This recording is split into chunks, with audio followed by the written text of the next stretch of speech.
The reserve requirement against most transaction accounts is 10%. This means that with a $10 billion deposit, 10% or $1 billion is held as the required reserve, while the other $9 billion is considered an excessive reserve and can be used as the basis for new loans. Now, it is logical to assume that this $9 billion is literally coming out of the existing $10 billion deposit. However, this is actually not the case. What really happens is that the $9 billion is simply created out of thin air on top of the existing $10 billion deposit. This is how the money supply is expanded. As stated in modern money mechanics, of course they, the banks, do not really pay out loans from the money they receive as deposits. If they did this, no additional money would be created. What they do when they make loans is to accept promissory notes, loan contracts, in exchange for credits, money, to the borrower's transaction accounts. In other words, the $9 billion can be created out of nothing simply because there is a demand for such a loan and that there is a $10 billion deposit to satisfy the reserve requirements. Now, let's assume that somebody walks into this bank and borrows the newly available $9 billion. They will then most likely take that money and deposit it into their own bank account. The process then repeats, for that deposit becomes part of the bank's reserves.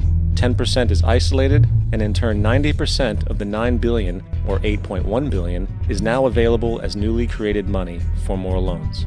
And of course, that 8.1 can be loaned out and redeposited, creating an additional 7.2 billion, to 6.5 billion, to 5.9 billion, etc. This deposit money creation loan cycle can technically go on to infinity. The average mathematical result is that about $90 billion can be created on top of the original $10 billion. In other words, for every deposit that ever occurs in the banking system, about 9 times that amount can be created out of thin air. Money jitters?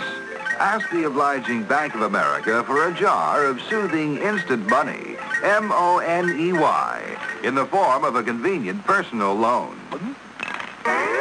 So, now that we understand how money is created by this fractional reserve banking system, a logical yet elusive question might come to mind. What is actually giving this newly created money value? The answer?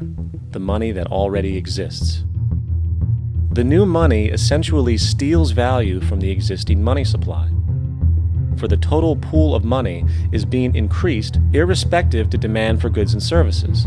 And as supply and demand finds equilibrium, prices rise, diminishing the purchasing power of each individual dollar.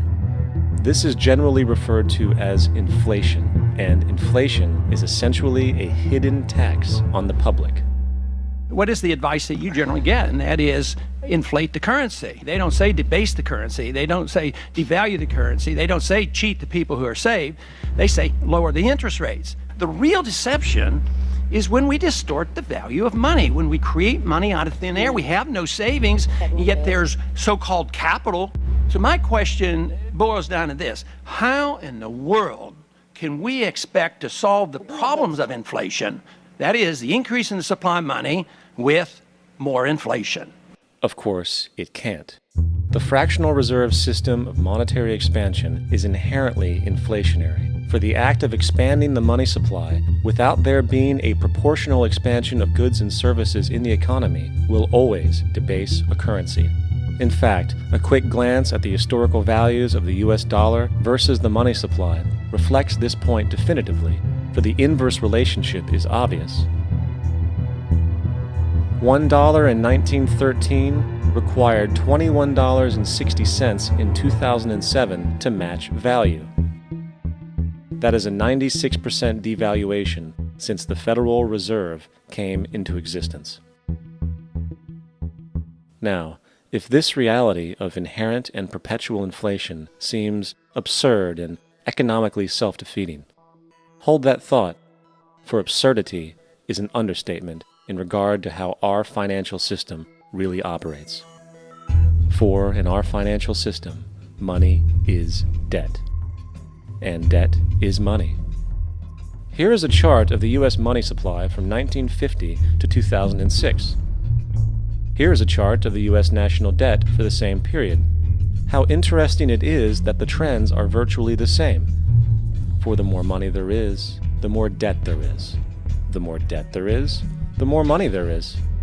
To put it a different way, every single dollar in your wallet is owed to somebody by somebody. For remember, the only way the money can come into existence is from loans. Therefore, if everyone in the country were able to pay off all debts, including the government, there would not be $1 in circulation.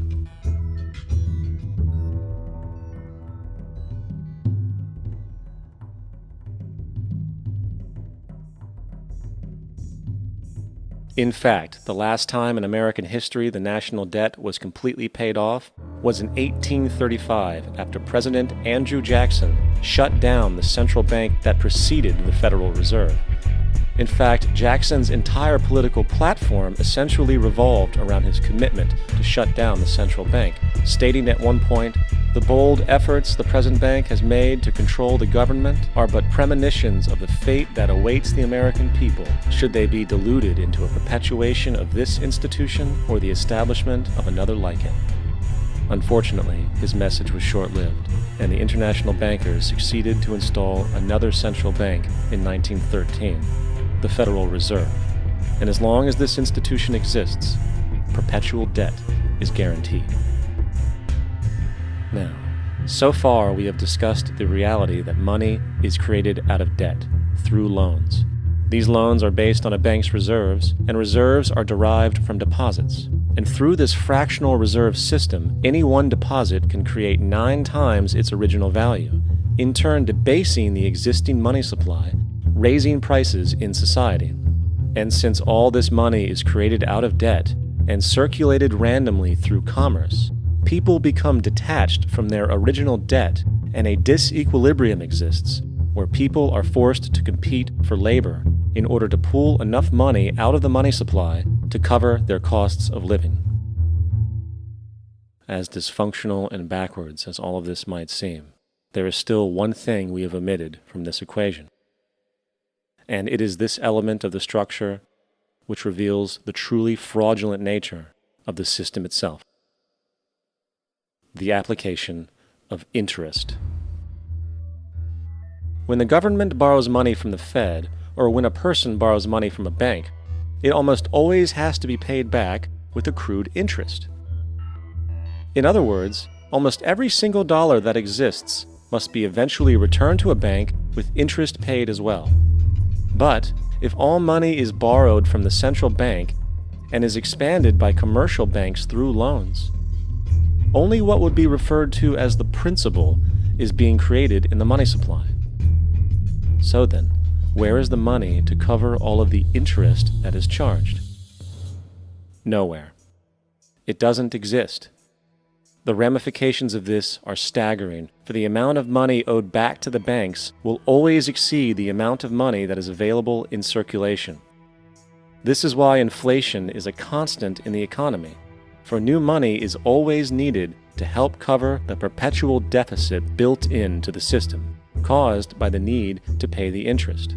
What this also means is that mathematically, defaults and bankruptcy are literally built into the system, and there will always be poor pockets of society that get the short end of the stick. An analogy would be a game of musical chairs, for once the music stops, somebody is left out to dry. And that's the point. It invariably transfers true wealth from the individual to the banks. For if you are unable to pay for your mortgage, they will take your property. This is particularly enraging when you realize that not only is such a default inevitable due to the fractional reserve practice, but also because of the fact that the money that the bank loaned to you didn't even legally exist in the first place. In 1969, there was a Minnesota court case involving a man named Jerome Daley, who was challenging the foreclosure of his home by the bank which provided the loan to purchase it. His argument was that the mortgage contract required both parties, being he and the bank, each put up a legitimate form of property for the exchange. In legal language, this is called consideration. Mr. Daley explained that the money was, in fact, not the property of the bank, for it was created